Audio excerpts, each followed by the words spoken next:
दोस्तों नमस्कार, स्वागत है आप सभी का। एक बार फिर से चलिए जानते हैं राजस्थान की ताज़ा खबरों को। लेकिन उससे पहले अगर आपने अभी तक इस चैनल को सब्सक्राइब नहीं किया तो सब्सक्राइब कर लें, जिससे कि आपको राजस्थान की ताज़ा खबर रोजाना मिलती रहे। सबसे पहली खबर, संविधान में उप मुख्यमंत्री जैसा कोई पद नहीं। राजस्थान के दोनों डिप्टी सीएम के खिलाफ पीआईएल दायर।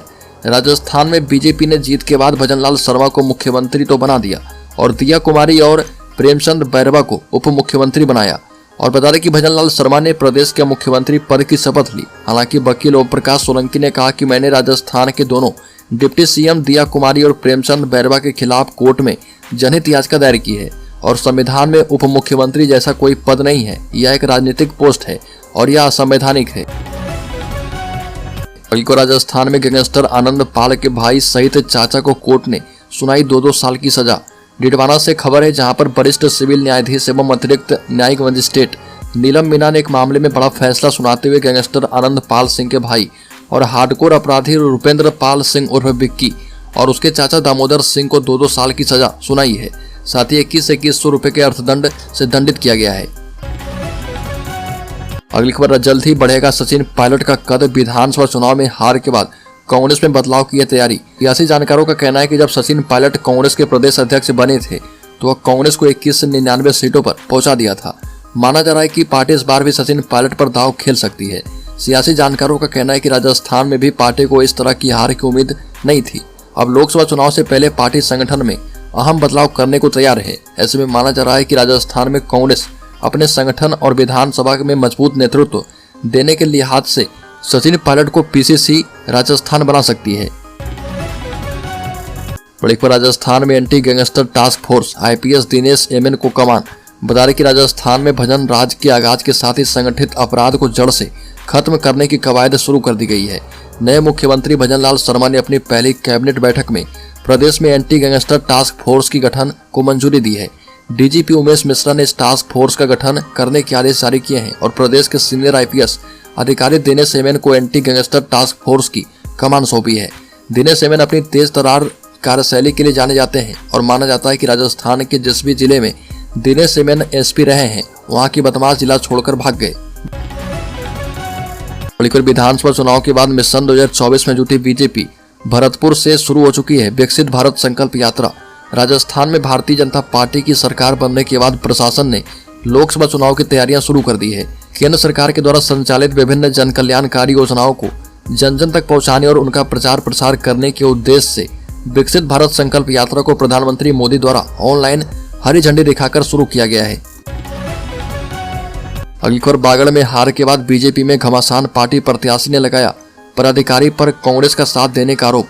राजस्थान में पूर्ण बहुमत की सरकार भाजपा की बन गई है और लेकिन बागड़ में पूरी तरह से घमासान मचा हुआ है। बागड़ में बीजेपी के पार्टी में हारने के बाद बीजेपी के पदाधिकारी अन्य कार्यकर्ता और पदाधिकारी पर कांग्रेस के साथ मिलकर अपनी पार्टी के कार्यकर्ताओं को हराने का आरोप लगा रहे। बागड़ में हारने के बाद बीजेपी के कार्यकर्ता भी नाराज हैं। अगली खबर, राजस्थान में मिला सोने का अब तक का सबसे बड़ा भंडार, दंग रह गए अधिकारी। राजस्थान के पाली और जोधपुर में आयकर छापों में काले धन का खुलासा हुआ। इस छापेमारी में राजस्थान में सोने का अब तक का सबसे बड़ा खजाना मिला।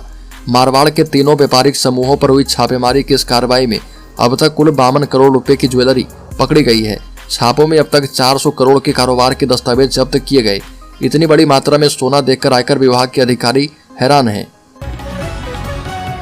अगली खबर, आरसीपी के मुद्दे को लेकर किसानों का धरना। जिले के बांधों को डीपीआर में जोड़ने की मांग। दौसा के सिकराय उपखंड में किसानों ने ईआरसीपी के मुद्दे को लेकर धरना दिया। राज्य में नई सरकार गठन होते ही ईआरसीपी का मुद्दा फिर से तूल पकड़ता दिख रहा। दौसा जिले के सिकराय उपखंड में भारतीय किसान संघ की ओर से धरने की शुरुआत की गई है। किसान संघ ने ईआरसीपी को राष्ट्रीय परियोजना में शामिल करने और सिकराय क्षेत्र के बांधों को डीपीआर में शामिल करवाने की मांग की। मिलकर दौसा में गैंगरेप की खौफनाक वारदात। महिला को अकेली देखकर घर में घुसे 2 दरिंदे। राजस्थान के दौसा जिले में फिर से एक 23 वर्षीय महिला के साथ गैंगरेप का मामला सामने आया। ये मामला दौसा जिले के बसवा थाना इलाके में हुआ है। पीड़िता की रिपोर्ट पर पुलिस ने आरोपी के खिलाफ गैंगरेप की धाराओं में केस दर्ज किया है। फिलहाल किसी आरोपी की गिरफ्तारी नहीं हो पाई है। पुलिस ने पीड़िता का मेडिकल मुआयना करा लिया है। आरोपी की तलाश की जा रही है, लेकिन उनका अभी तक कोई सुराग नहीं लग पाया है। अगली खबर, राजस्थान में बीजेपी की सरकार बनते किसानों के लिए विशेष अभियान शुरू। केंद्र सरकार की योजनाओं का मिलेगा लाभ। प्रधानमंत्री किसान सम्मान निधि योजना पर किसानों के लिए महत्वपूर्ण खबर है। किसानों को इस योजना के लिए KYC करवाना जरूरी है। यदि ऐसा नहीं किया गया तो किसानों को इस योजना की किस्त नहीं मिल पाएगी। राजस्थान के लाखों किसानों को केंद्र सरकार की इस योजना का लाभ मिलता है, इसलिए किसान योजना का लाभ लेने के लिए तय समय पर KYC करवा लें।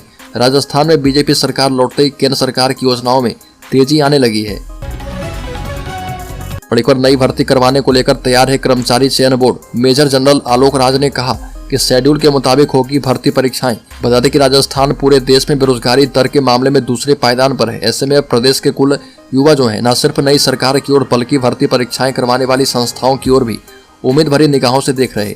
और बता दें कि चुनाव में जीतने के बाद बेरोजगारी कम करने के वादे किए जाते हैं, लेकिन धरातल पर हकीकत यह है कि आज देश के शहरी क्षेत्र में बेरोजगारी दर 17% है, जबकि राजस्थान पूरे देश में बेरोजगारी दर के मामले में दूसरे पायदान पर है, जहां 30% बेरोजगारी दर है।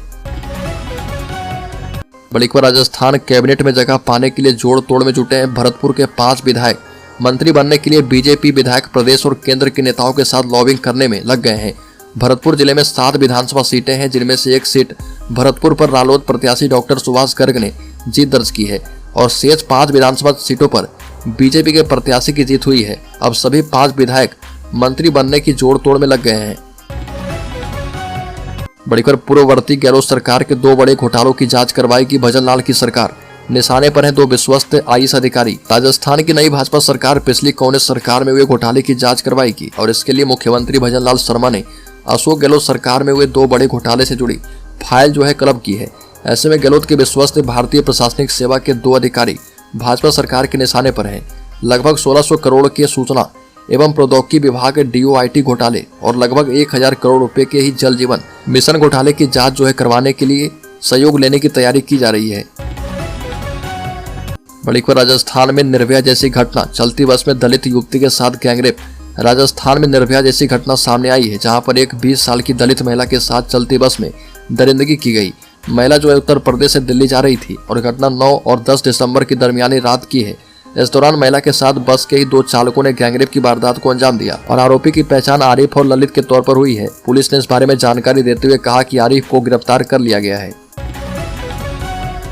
बड़ी खबर, प्रधानमंत्री मोदी ने राजस्थान सहित 5 राज्य में विकसित भारत अभियान की शुरुआत की और इस मौके पर राजस्थान के नए मुख्यमंत्री भजन लाल शर्मा ने कहा कि चुनावी संकल्प पत्र हमारा सरकारी दस्तावेज है और जो वादे किए गए हैं उन्हें मोदी की गारंटी मानकर पूरा करेंगे।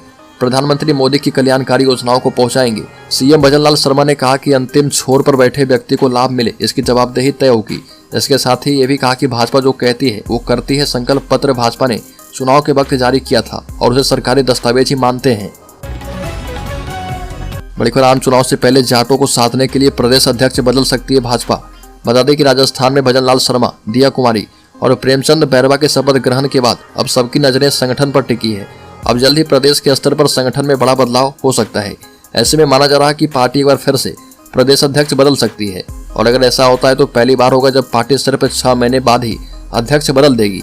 जानकारी के मुताबिक पार्टी लोकसभा चुनाव से पहले जाटों को अपने पक्ष में करने के लिए किसी जाट शेरे संगठन की कमान सौंप सकती है। ऐसे में केंद्रीय मंत्री कैलाश चौधरी को इस पद पर नियुक्त किए जाने की संभावना है। बता दें कि भाजपा ने जाटों को OBC की सूची में शामिल करके आरक्षण का लाभ दिया था, लेकिन जाट समय समय पर पाला बदलते रहते हैं। भजन लाल की सरकार RPSC भर्ती परीक्षाओं की करेगी समीक्षा। राजस्थान में सत्ता में आई बीजेपी सरकार ने शपथ ग्रहण करने के साथ ही ताबड़तोड़ एक्शन लेना शुरू कर दिया है। शपथ ग्रहण के बाद कामकाज संभालने के कुछ ही घंटे के भीतर मुख्यमंत्री भजन लाल शर्मा ने सूबे के बहुचर्चित पेपर लीक मामले की जांच के लिए SIT का गठन करने का ऐलान कर दिया। इसके बाद बेरोजगार से जुड़े सबसे बड़े मुद्दे भर्ती परीक्षाओं को लेकर बड़ी तैयारी शुरू की गई है और इसके तहत नई सरकार RPSC की भर्ती परीक्षाओं की समीक्षा करेगी। जानकारी के मुताबिक राजस्थान लोक सेवा आयोग अजमेर की आगामी भर्ती परीक्षाओं को लेकर यह समीक्षा बैठक होगी और इसके लिए सचिवालय में 28 दिसंबर को अहम बैठक आयोजित किया जाएगा। बड़ीकर प्रदेश में ब्यूरोक्रेसी का चेहरा, रूप, रंग और आकार बदलने की तैयारी हो गई है। मुख्यमंत्री कार्यालय CMO तक में फिलहाल 3 IAS अफसर की नियुक्ति अस्थायी तौर पर की गई है। आमतौर पर राजस्थान की ब्यूरोक्रेसी में ऐसा पहले नहीं हुआ है। जब कभी भी सरकार बदलने पर नए मुख्यमंत्री ऑफिस का चार्ज लेते हैं, उसी के साथ उनके सचिवों की नियुक्ति हो जाती है, जो लगभग मुख्यमंत्री के कार्यकाल पूरा होने तक रहते हैं। भाजपा से जुड़े सूत्र का दावा है कि ऐसा प्रशासन देने की कोशिश है कि लोकसभा चुनाव में बेहतर परफॉर्मेंस करने के बाद यहाँ अगली बार सरकार रिपीट करने का रिकॉर्ड भी कायम हो पाए और इसके लिए किसी भी IPS, IAS, RAS, RPS अफसर की नियुक्ति से पहले जयपुर से दिल्ली तक उसके बारे में गहन छानबीन की जा रही है। अगली खबर, राजस्थान में गैंगस्टर्स की सफाई करने के लिए जिम्मेदारी जो है दिनेश एमएन को दी गई है। साथ ही इस बार मंत्रिमंडल में 1 दर्जन चेहरे को भी जगह दी जा सकती है। अनुभव और युवा का मिश्रण देखने को मिल सकता है। मुख्यमंत्री ने राज्यपाल कलराज मिश्र से मुलाकात कर ली है। शपथ लेने के बाद से भजनलाल सरकार एक्शन मोड में है। पेपर लीक माफिया को खत्म करने के लिए गठित SIT की कमान ADG BK सिंह को सौंपी गई है। साथ ही एंटी गैंगस्टर्स टास्क फोर्स को लीड करने की जिम्मेदारी दिनेश एमएन को दी गई है।